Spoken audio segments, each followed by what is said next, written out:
Good evening. My name is William Brown. I'm going to discuss with you my report on group leading. On June the 5th, 2019, I had the pleasure of assisting with leading a group for men. The group was held in one of the classrooms of the church, which we use for a training classroom. Actually, the purpose of the group is to give men an outlet on how to discuss and cope with life stressors as men. We often don't get those opportunities unless we are in a bar environment in which most of us we don't drink or go to bars. So this gives us an opportunity to be able to come together and to be able to share stories, share advice to each other without being judged. As men, we need that emotional and that mental support, which we don't typically get on a regular basis because most of us have grew up in households where that was not normal or where that was not welcoming as being a male. The beginning of the meeting, the group signed in. Of course, we did a opening prayer, asking God to allow us to be open minded and allow us to open our hearts as well, not just our minds, but because it's helping us with our emotional and not just our mental state, we have to have open hearts to be able to welcome in that emotional side of things.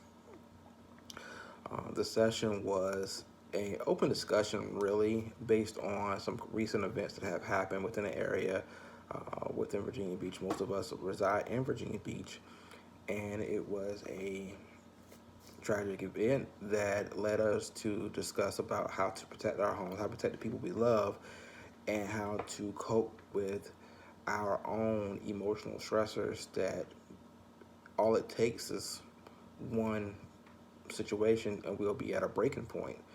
Um, and that's what we don't want to have. The group discussed how to approach other people who we can identify with that may be going through some things and how we can pull ourselves out of our own funks to be able to help others. One of the assignments that we got to look at was how do you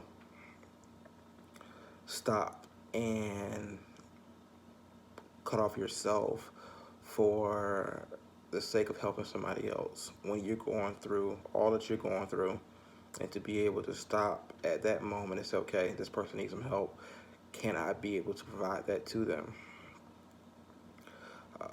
We discuss how to be able to have situations and even in our own personal families, sometimes we neglect them just because we're so focused on ourselves.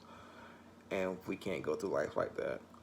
Neglecting ourselves and neglecting our families because they're a part of us.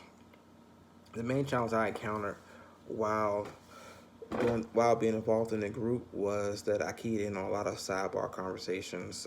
It distracted me from listening, and that didn't help so much. But I was able to pull myself together and get back on track to be able to focus on the topic at hand and who was sharing at that moment.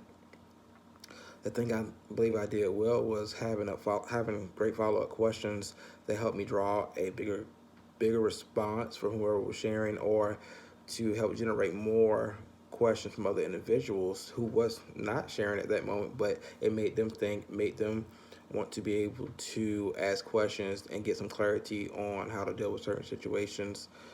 Uh, I think because I'm not just a member of the church, but I am involved in other activities that the individuals was able to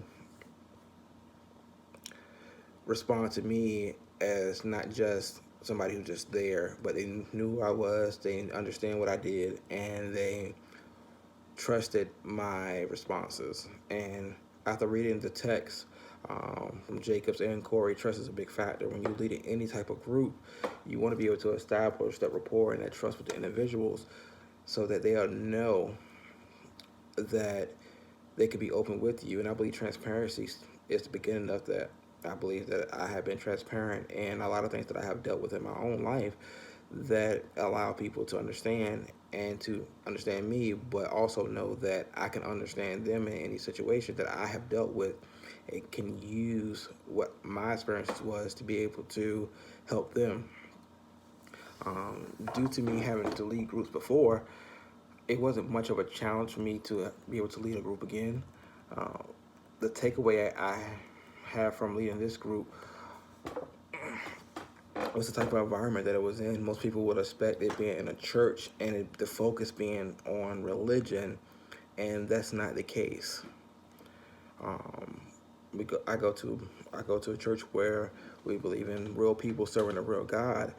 So with that being said, we are real people who have been through real life situations, and the focus can't be so much on a biblical aspect of everything, because some people really need legit help with dealing with situations, and anybody can throw out a Bible scripture, but it takes a person who has been through a situation and has had those experiences that can say, okay, this is how I dealt with it, this is steps you can take without throwing a scripture at someone, and that's not really helping them.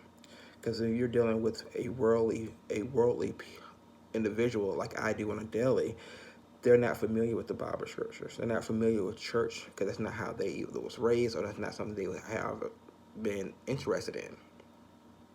So for me to just throw out a Bible scripture does not help them. But I can tell them I understand what it's like to have lost stuff. I understand what it's like to sleep in your car. I understand what it's like to have to sleep in a hotel. I understand what it's like to be alone or feel like you're alone without saying, well, this came from this particular book of the Bible.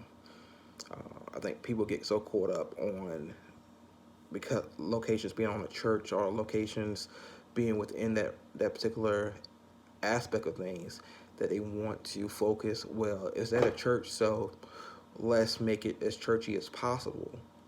And that's not what it's for. It's for men to be able to come together and establish one a bond with other men, that they come have the understanding that I'm not the only one that deal with these situations.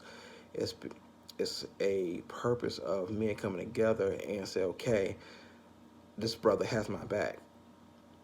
And it's not just he has my back because we're church member, but he has my back because he's been through it. He has my back because he's not going to beat me with the Bible. He's not going to judge me. He's not going to try to use the religion against me. And that's one of the biggest mistakes we can do when we are in the human service field, but in from the Christian aspect of it, but also in just being a church member, period. And with that being said, that I'll leave you with this. There are only 4 words that means so much more than I love you. And those words are, I'm here for you. And that will conclude my group leading presentation. Thank you.